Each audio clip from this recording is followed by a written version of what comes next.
Bonjour à toutes et à tous, bienvenue dans EBP, Evidence Based Podcast, l'orthophonie comme une évidence. Derrière les étagères de jeux présents dans chaque cabinet d'orthophonie se cache un savoir-faire bien plus étoffé. L'orthophonie est une profession de soins qui se réfère à des pratiques cliniques et des données scientifiques probantes.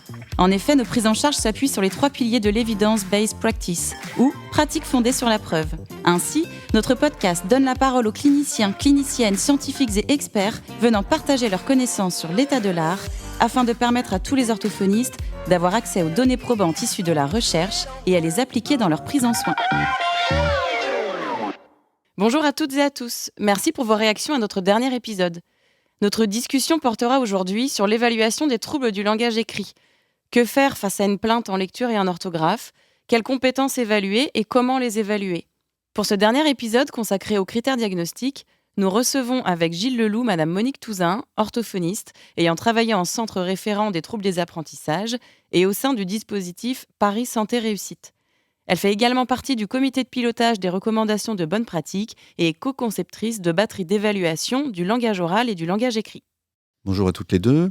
En introduction à cette partie sur les critères de diagnostic, on va rappeler que les recommandations de bonne pratique proposent une terminologie qui différencie les enfants, adolescents, lecteurs sans trouble de compréhension orale versus les enfants ou adolescents lecteurs avec trouble de compréhension orale, et puis une troisième catégorie qu'on va appeler les enfants qui présentent un trouble du langage écrit non spécifique. Donc, cette question de la spécificité du trouble, elle renvoie à l'utilisation de batteries. Une batterie qui mettrait en avant ou qui permettrait de ressortir des éléments qui pourraient donner des explications causales de la pathologie du langage écrit qui ne sont pas primaires, donc pas spécifiques au trouble d'apprentissage du langage écrit.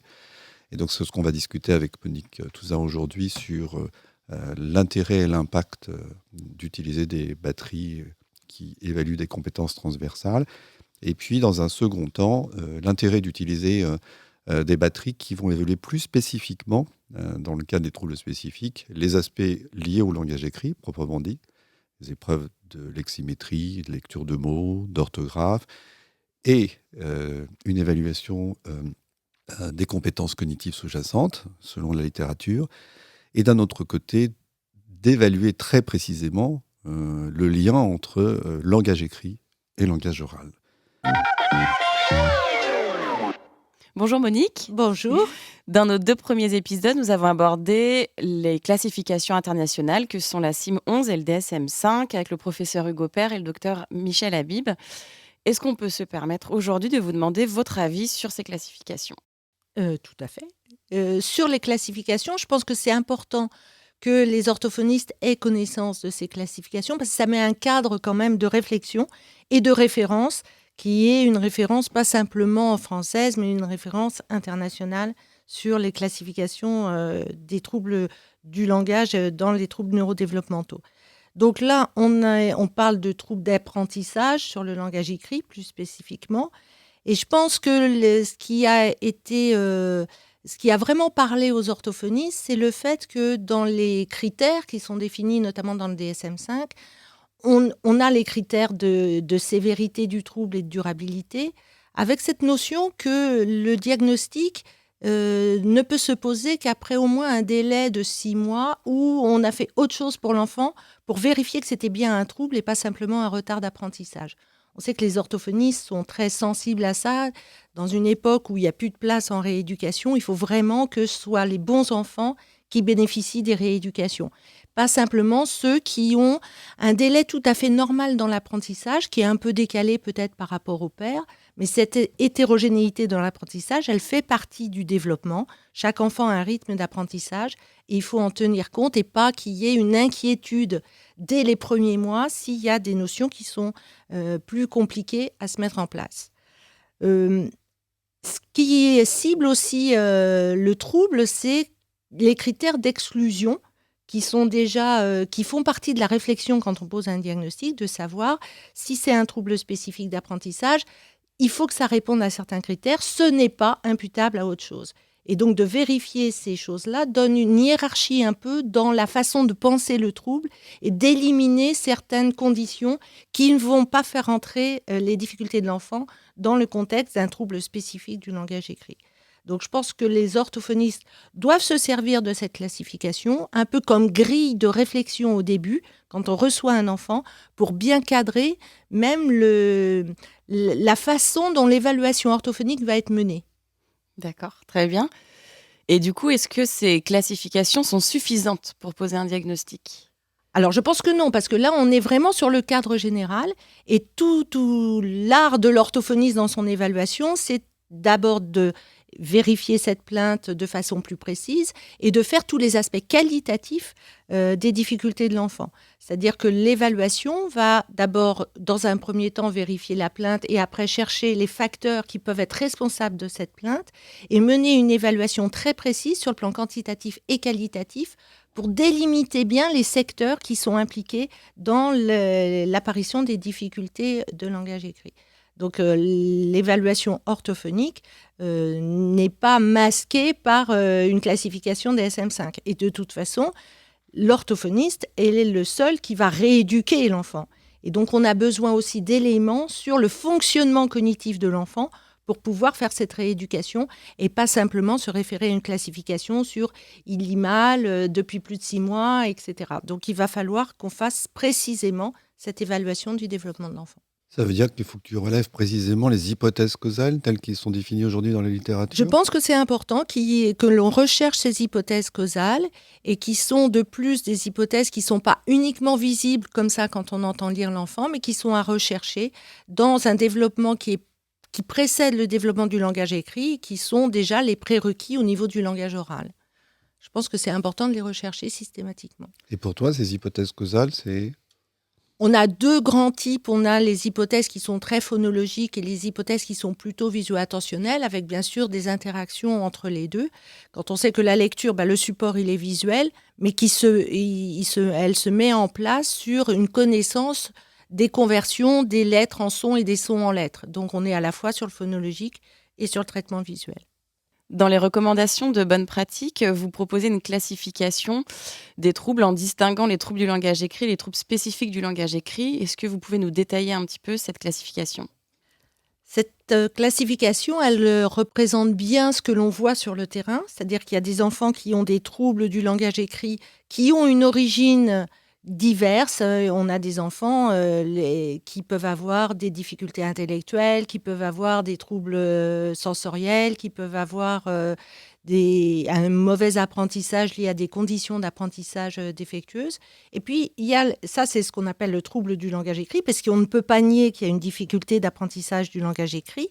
Et puis, d'un autre côté, on a des enfants qui ont un trouble spécifique du langage écrit, dit spécifique parce qu'on n'a trouvé aucune cause évidente environnementale, cognitive, intellectuelle, mais quand même le fait qu'ils ont une incapacité à apprendre à lire, une incapacité à écrire, avec une fluidité de lecture qui est liée en fait à des difficultés dans l'identification des mots, ce qui l'empêche de pouvoir poursuivre une lecture fluide. Donc en fait, on a 2 types. On a des enfants qui présentent tous un tableau un peu identique du point de vue de l'apprentissage. C'est leur difficulté d'entrer dans le langage écrit. Mais d'un autre côté, on va trouver des enfants qui ont d'autres difficultés qui peuvent expliquer en partie ces difficultés d'apprentissage du langage écrit. Et de l'autre côté, ceux qu'on appelle les troubles spécifiques, qui sont des enfants chez qui ce trouble apparaît assez isolé. Il y a toujours effectivement un petit peu de choses qu'on pourrait noter, mais globalement, le trouble existe en lui-même, par lui-même, et nécessite une rééducation très spécifique. Alors que dans les autres cas, il faut rechercher quelles peuvent être les causes primaires à ce trouble et agir sur ces causes plutôt que uniquement sur la phase renforcement de l'apprentissage. Mais quand tu dis ça, tu parles que simplement des aspects d'apprentissage, mais quand il y a persistance du trouble ? Quand il y a persistance du trouble, c'est que le trouble est installé sur des bases qui sont déficitaires. C'est-à-dire que l'enfant n'a pas les compétences pour pouvoir apprendre à lire. Alors que dans le trouble du langage écrit, il y a des enfants qui n'ont pas les bases pour des causes qui sont liées à des compétences autres que celles qui sont uniquement dédiées à l'apprentissage de la lecture. Donc je parle de l'apprentissage parce que c'est c'est le signe, hein, ce que l'on voit le plus. Et dans les troubles spécifiques du langage écrit, on voit des enfants qui ont une incapacité à apprendre l'identification des mots écrits parce que ils n'ont pas les bases sur la phonologie, sur la prise des indices, sur le traitement du son, et c'est ça tout le travail de l'orthophoniste, déjà de déterminer ces déficits sous-jacents qui empêchent l'apprentissage du langage écrit et qui sont spécifiques à cet apprentissage du langage écrit. Donc, selon toi, il est absolument indispensable de prendre en compte les facteurs de risque et les facteurs de protection. Alors, il y a des facteurs de risque qui sont connus, hein, qu'on a développés dans la littérature. Il y a des facteurs de protection qui sont effectivement d'avoir de bonnes compétences cognitives générales, un bon raisonnement, de ne pas avoir de troubles associés aussi sur des troubles mnésiques graves, des troubles praxiques importants. Et puis toutes les compétences de langage oral. C'est-à-dire que l'enfant qui s'en sort mieux quand même quand il a un trouble d'identification des mots écrits, c'est quand même dans le trouble spécifique, ces enfants n'ont pas forcément de trouble du langage oral. Et donc ils ont une compensation possible qui, si l'enfant a en plus un trouble du langage oral, il ne peut pas compenser son trouble du langage écrit. Et il y a des facteurs de protection qui sont plus psychosociaux, qui sont effectivement le niveau socioculturel, on le sait, l'appétence, les compétences des parents à soutenir l'enfant, et puis la personnalité de l'enfant, sa bonne estime de lui-même, la façon qu'il a d'être en relation avec les autres et de pouvoir établir quand même une insertion sociale malgré les difficultés d'apprentissage. Du coup, pour vous, est-ce qu'une évaluation du langage écrit doit forcément être couplée d'une évaluation du langage oral de façon systématique ? Ça me semble totalement indispensable. C'est-à-dire, dans mon expérience, ce que je rencontre souvent, c'est des enfants qui ont été rééduqués, hein, qui ont donc rencontré des orthophonistes, qui ont rencontré des pédagogues qui se sont appliqués à essayer de réexpliquer le mécanisme de lecture, donc qui ont eu les renforcements nécessaires. Et in fine, quand on les voit dans des centres référents ou dans des centres experts, ce que l'on voit, c'est que ces enfants n'ont pas suffisamment progressé, parce que finalement, on est passé à côté d'un trouble du langage oral qui était invalidant et qui empêchait l'enfant, qui ne pouvait pas mettre en place toutes les compétences nécessaires au traitement du sens après, et donc qui empêchait les compensations. Donc, si on rebondit là-dessus, ça veut dire que l'impact du langage oral sur le développement des apprentissages du langage écrit, à la fois sur l'apprentissage et ensuite sur, ça veut dire sa consolidation, elle peut être dépendante des facteurs sociaux, dans un sens, c'est-à-dire soit l'enfant n'a pas été soutenu au niveau de son langage, et ça tu connais bien, et je voudrais que tu m'en parles un petit peu sur quand tu as travaillé dans des milieux bilingues, dans des milieux avec des facteurs sociaux, éducatifs, on va dire un peu fragiles, puisque c'est comme ça qu'on parle de fragilité, et de l'autre côté, on va avoir des enfants qui sont surstimulés, et qui vont donc donner une illusion de compétences de lecture et qu'on va voir en consultation bien plus tard avec souvent une plainte de compréhension du langage écrit. Oui, c'est le cas. En fait, j'ai travaillé dans des milieux dans le nord-est parisien qui sont des milieux de population très mixtes sur le plan social et plutôt de milieux précaires.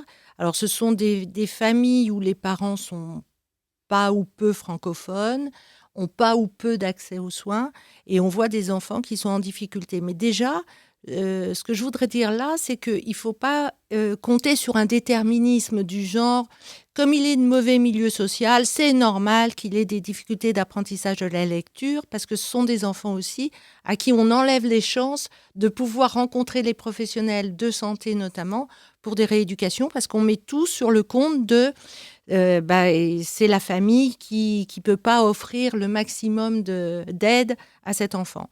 Et donc, il y a du coup une perte de chance pour ces enfants qui n'accèdent pas au système de soins et qui ne sont pas signalés en tant que tels comme ayant des difficultés relevant du soin et pas simplement du pédagogique. Donc, c'est sûr que du coup, quand on est d'un milieu socio-culturel plutôt défavorisé, on a cette double peine, en fait, d'avoir eu moins de stimulation au niveau du langage. On sait que le langage oral, notamment, est très dépendant du niveau culturel et du niveau éducatif de la mère. Et donc, c'est vrai que ces enfants qui n'ont pas le bon bain linguistique, qui ne sont pas dans un milieu où le langage est mis en avant de façon structurée et structurante, ces enfants ont plus de difficultés à acquérir la langue et ils ont plus de difficultés dans l'acquisition du langage écrit. Pourquoi ? Il y a des parents qui ne sont pas lecteurs, il n'y a pas de livre à la maison, il n'y a pas d'éducation autour du langage écrit. Donc, c'est sûr qu'ils sont moins bien dépistés parce qu'on dit que c'est à cause de leur milieu, donc finalement, on ne pense pas qu'ils puissent relever de soins. Et après, ils sont moins aidés dans le circuit de soins. C'est sûr que les parents de très bons milieux, ils trouvent toujours les moyens d'aller consulter malgré les cabinets surchargés, malgré la difficulté de comprendre le système de soins, ils y arrivent. Et finalement, les enfants qui sont dans une plus grande précarité, les parents sont un peu perdus aussi pour penser même que l'enfant pourrait relever de soins. Ça, c'est une notion qui leur est assez éloignée et dans certaines cultures, complètement éloignée. Donc là, c'est le rôle de l'école. Ces enfants, ils sont tous scolarisés.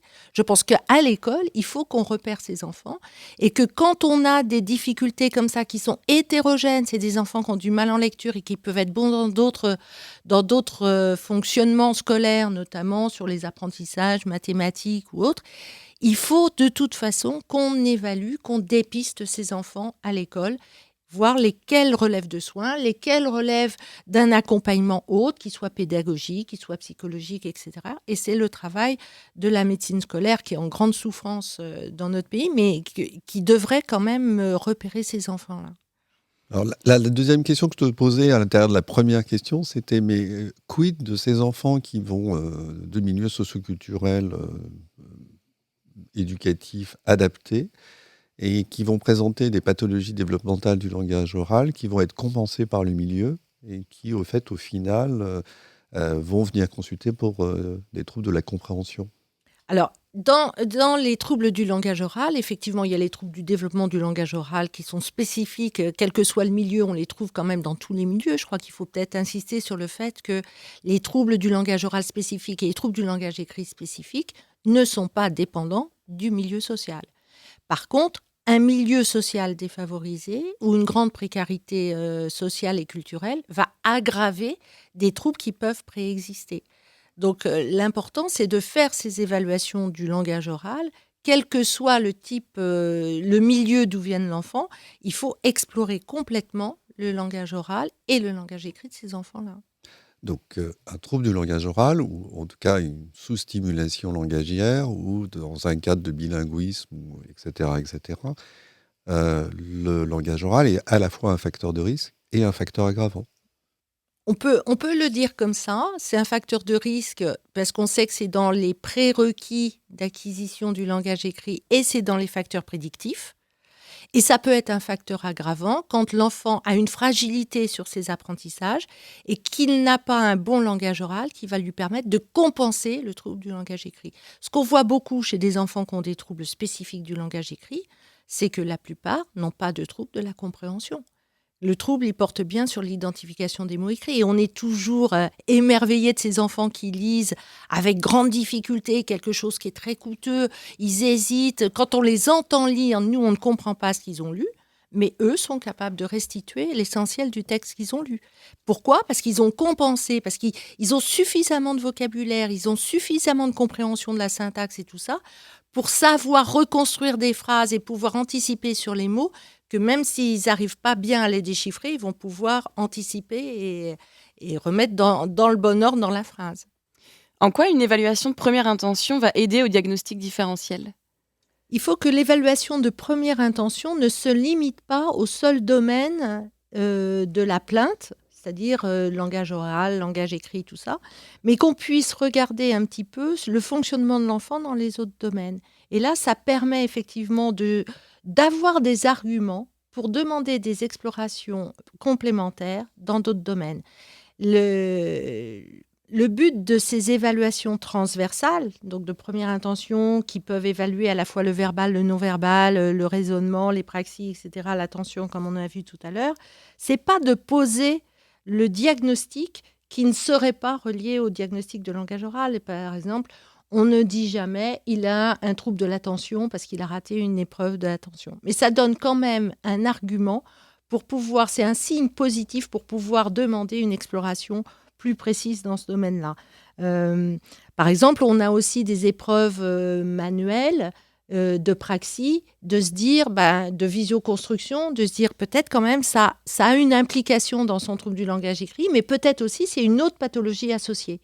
Donc de savoir à la fois des éléments qui sont des arguments, des points d'appel qui permettent de justifier qu'on envoie les gens dans une autre évaluation. Il faut savoir que c'est extrêmement compliqué pour les familles, la multiplicité des évaluations, d'autant qu'après, pour que ce soit vraiment porteur et bénéfique à l'enfant, il faudrait qu'il y ait une vraie concertation et une vraie coordination des différents professionnels sur l'interprétation des données que chaque professionnel ne maîtrise pas parce que ce n'est pas son domaine de compétence. Donc cette transversalité dans les évaluations, ça nécessite aussi une transversalité et une coordination entre les professionnels. Moi, je voudrais rebondir sur tout cet aspect de dépistage dont vous parliez juste avant et de son importance. En termes de prévention, quels sont les éléments qui permettent de mieux repérer les enfants qui, dès la grande section, pourraient être des candidats potentiels à un trouble ? Un trouble du langage écrit, vous voulez dire ? Oui. En fait, dès la grande section, en fait, les enseignants repèrent assez correctement maintenant, parce qu'il y a des programmes, vous savez, les programmes scolaires, dès la moyenne section de maternelle, sont bien structurés. Et en grande section, on leur demande déjà de connaître les lettres, de savoir faire un petit peu de conscience phonologique, de comprendre comment sont constitués les mots à partir des syllabes. On n'en est pas encore au phonème, mais de pouvoir assembler des syllabes, de savoir reconnaître des syllabes dans les mots, de pouvoir segmenter les mots, de pouvoir analyser des rimes. Donc tout ça, ça va permettre une meilleure mise en place du langage écrit quand on va leur expliquer que finalement le langage écrit, ce n'est qu'une transposition du langage oral. Encore faut-il savoir comment est constitué le langage oral. Et puis, il y a tous les aspects lexico et syntaxiques de langage oral de la langue. Alors là, si je peux me permettre, ce qui est un peu compliqué à l'école, c'est de faire des petits groupes du langage qui profitent vraiment aux enfants qui ont besoin de ces petits groupes de langage. Parce que comment ça se passe, un petit groupe de langage ? L'enseignant raconte une histoire à l'enfant et fait parler les enfants sur l'histoire. Le problème, c'est celui qui répond aux questions et celui qui parle sur l'histoire, c'est celui qui n'a pas de trouble du langage. Et comme c'est fait en groupe, c'est un peu toujours les mêmes qui parlent et qui racontent et qui s'entraînent en fait au langage. Et ceux qui sont vraiment très, très en difficulté, soit sur la compréhension, soit sur l'expression, on ne les entend pas et on ne se rend pas compte qu'ils ne comprennent pas. Donc, toutes les interventions de prévention qu'on peut faire au niveau de l'éducation nationale, c'est d'informer les enseignants de ces aspects-là dont ils sont conscients, mais ils n'ont pas beaucoup de moyens de faire autrement, et de leur dire, le moyen de faire autrement, c'est de faire des petits groupes de niveau, de prendre ensemble des enfants qui ont des difficultés et de reprendre avec eux le lexique, la structure du langage en français, soit pour les non-francophones de base, soit pour les enfants qui ont des difficultés de langage oral. Ton expérience, qu'est-ce que ça t'a apporté de passer d'un centre référent où tu as rééduqué des troubles sévères au Kremlin-Bicêtre avec Catherine Billard et passer au dispositif Paris Santé ? Les centres référents, c'est vrai qu'on voit les cas les plus complexes d'enfants qui ont eu la chance d'avoir quand même une certaine prise en charge, puisqu'on ne prend que des enfants qui ont déjà été rééduqués, où les troubles étaient déjà repérés, diagnostiqués, et c'était plutôt pour ces centres référents à Bicêtre étaient liés aussi à un établissement de rééducation, une école spécialisée à l'intérieur du service qui permettait que ce soit quasiment un lieu expérimental de rééducation, puisque les enfants étaient rééduqués tous les jours, toute l'année, la moitié des vacances scolaires, c'était vraiment dans l'intensité de la rééducation. Et un regard pluridisciplinaire sur les troubles qui permettait qu'effectivement, on avait des psychologues, cliniciens, des neuropsychologues pour essayer justement de faire la part entre les diagnostics différentiels, les facteurs aggravants et tout ce qui pouvait empêcher ces enfants de progresser. Donc, on était dans à la fois un diagnostic d'expertise, mais aussi une remédiation qui était intense et qui m'ont permis de mieux comprendre, en fait, pour poser un diagnostic, ça a l'air simple comme ça, mais c'est une histoire compliquée, puisque quand on fait les évaluations, on voit les enfants intentés, et on n'a pas le temps de les voir fonctionner vraiment en rééducation. Et cet apprentissage intensif, jour après jour, de toutes les notions qu'on essayait d'introduire, de faire comprendre à l'enfant, de faire appliquer, de faire généraliser, ça m'a vraiment fait comprendre le fonctionnement cognitif de l'enfant qui a des troubles d'apprentissage et la difficulté parfois de trouver le bon circuit pour arriver à apprendre. Quand je suis passée sur le dispositif Paris Santé Réussite, Ville de Paris, c'était plutôt dans l'objectif vraiment de s'occuper de tous ces enfants de milieux plus précaires, non dépistés, parce que le coût des soins, ce que j'expliquais tout à l'heure, sur avoir la bonne filière dans les structures de soins, savoir à qui s'adresser, c'est compliqué. Il faut passer par le médecin, il faut passer après ailleurs, dans un autre lieu, voir les libéraux qui sont les professionnels de premier niveau, de première intention, qui sont les plus accessibles, sauf quand on a de gros problèmes sociaux. Et là, sur ce dispositif, on était beaucoup sollicité directement par les écoles. Et c'est pour ça que je pense que les écoles doivent vraiment être le lieu où on repère ces enfants, où on les dépiste, ou alors qu'on les adresse pour un dépistage et qu'on fasse vraiment le point sur leurs possibilités, leurs compétences et leurs incompétences. Pour conclure, quel type de batterie doit-on utiliser pour poser un diagnostic ? Est-ce qu'une batterie de screening est suffisante ou quand est-ce qu'on doit utiliser une batterie de screening, par exemple ? Alors, juste un mot en introduction sur l'évaluation orthophonique. En fait, il y a effectivement, c'est important, je vais répondre aux questions sur les batteries, mais je trouve qu'il faut quand même remettre bien ces évaluations dans le contexte global du développement de l'enfant. Je veux dire, c'est pas juste faire passer des tests et conclure sur les tests. C'est avoir une image un petit peu... vous savez, qu'on fait l'anamnèse avant, on rencontre les parents et vraiment ce temps de rencontre est super important. On essaye de comprendre et on essaye aussi d'avoir la confiance des parents et de l'enfant avant cette évaluation qui va être très quantitative et peut-être très structurée, très contrainte pour l'enfant. Donc, prendre ce temps d'anamnèse et après, sur les outils, alors effectivement, on a besoin d'outils quantifiés pour se rendre compte du déficit, de l'importance du déficit, mais aussi des points forts de l'enfant. Ce qui veut dire qu'il y a des batteries qui sont des batteries de screening, qui sont des batteries transversales en fait. Quand on ne sait pas trop dans quel type de difficulté se trouve l'enfant, on soupçonne que c'est peut-être pas que le langage ou pas que les apprentissages, mais un peu autre chose. Il y a des batteries qui permettent donc de faire une évaluation du niveau verbal, du niveau non verbal et notamment de tout ce qui est raisonnement, qui va donner une indication quand même sur le raisonnement de l'enfant en dehors de difficultés éventuelles de langage oral. Et puis, il y a des activités aussi dans le non-verbal qui sont sur les constructions, les praxies et tout ça qui pourraient aussi avoir des répercussions sur les apprentissages et éventuellement sur les facteurs attentionnels qui sont très à la mode et qu'on recherche de plus en plus. Donc ça, c'est les batteries transversales qui permettent d'avoir un peu le profil global de l'enfant dans son fonctionnement en entier, pas simplement les apprentissages. Donc, ces batteries transversales, le problème, c'est qui va les faire. Alors, dans l'idéal, ce serait le médecin de première intention qui rencontre l'enfant pour savoir s'il adresse plutôt chez l'orthophoniste, chez le psychologue, chez le psychomotricien, chez l'ergothérapeute, s'il demande d'autres examens complémentaires pour éliminer des troubles associés ou des diagnostics différentiels. Voilà, donc ça pourrait être utilisé comme ça. C'est aussi souvent utilisé par les orthophonistes, bien qu'il y ait le domaine verbal et que les orthophonistes ont par elles-mêmes des évaluations très poussées sur le plan du langage oral, par exemple, mais ça permet de voir justement les domaines pour lesquels on n'est pas outillé dans l'évaluation. Les compétences non verbales, les compétences praxiques, les compétences visio-constructives, visio-spatiales et tout ça. Ça ne remplace pas les bilans des spécialistes de ces disciplines-là. Ça permet juste d'avoir des signes d'alerte qui permettent de motiver pour une évaluation.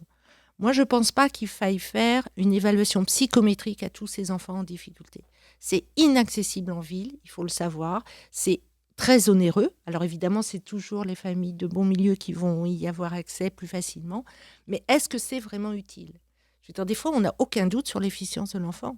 on a des épreuves, nous, de tout ce qui est compréhension peut permettre de savoir si l'enfant raisonne ou ne raisonne pas. Donc d'avoir cette batterie transversale, on a une petite épreuve de matrice, par exemple, qui ne fait pas appel au langage oral et qui permet de voir le raisonnement. Ça suffit. Si on a des difficultés, on demandera une psychométrie. Mais si aucune difficulté n'est notée à ce moment-là et s'il n'y a pas de plainte, on ne va pas surajouter des évaluations. Pour ce qui est de la batterie purement orthophonique, déjà, c'est bien d'utiliser une batterie plutôt que des tests isolés. Pourquoi ? Parce que dans les batteries, on a tous les domaines et on a un peu toutes les dimensions qui sont à évaluer, qui sont proposées sous forme d'exercices, d'épreuves, etc. Donc, dans les batteries, on a... d'abord, il faut avoir une batterie langage oral et langage écrit, puisque maintenant, on vient de dire que c'était indispensable de faire du langage oral. L'intérêt, c'est que toutes les épreuves sont étalonnées sur les mêmes enfants. On a vraiment des profils homogènes là, qui ont servi à l'étalonnage, ce qui permet bien de différencier les difficultés des enfants. Dans les batteries, il faut du langage écrit en lecture, du langage écrit en transcription, voire même sur la calligraphie et l'écriture, parce qu'on a beaucoup d'enfants dysorthographiques, dysgraphiques. Sont-ils vraiment dysgraphiques ? Ou est-ce que la dysgraphie est la conséquence finalement de toutes ces hésitations en orthographe ? Et puis après, de chercher, d'avoir suffisamment d'épreuves pour tester tout le langage oral, que ce soit le lexique, la syntaxe, la conscience phonologique, etc. La mémoire, les éléments de mémoire immédiate, de mémoire verbale, même de mémoire sérielle, qui est important dans la phonologie. Et puis, d'avoir comme ça, de pouvoir établir un vrai profil sur l'enfant, les difficultés, et de comprendre si on a l'apparition de facteurs causaux, de comprendre la nature du trouble du langage écrit. Est-ce qu'on est dans un juste retard d'apprentissage ? Est-ce qu'on est dans un trouble spécifique ? Est-ce que la compréhension est atteinte ? Est-ce qu'elle n'est pas atteinte ?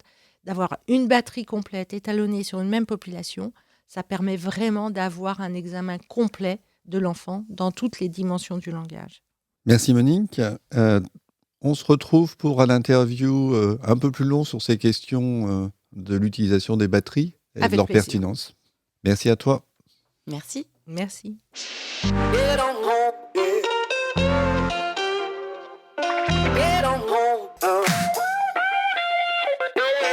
Merci à tous de nous avoir écoutés aujourd'hui. Merci à Monique et merci à Gilles. Merci Audrey. N'hésitez pas à réagir et à nous faire parvenir vos questions. Nous nous retrouvons prochainement pour un nouvel épisode qui abordera les critères de conduite de soins. Nous discuterons des hypothèses causales phonologiques avec le professeur Pascal Collet.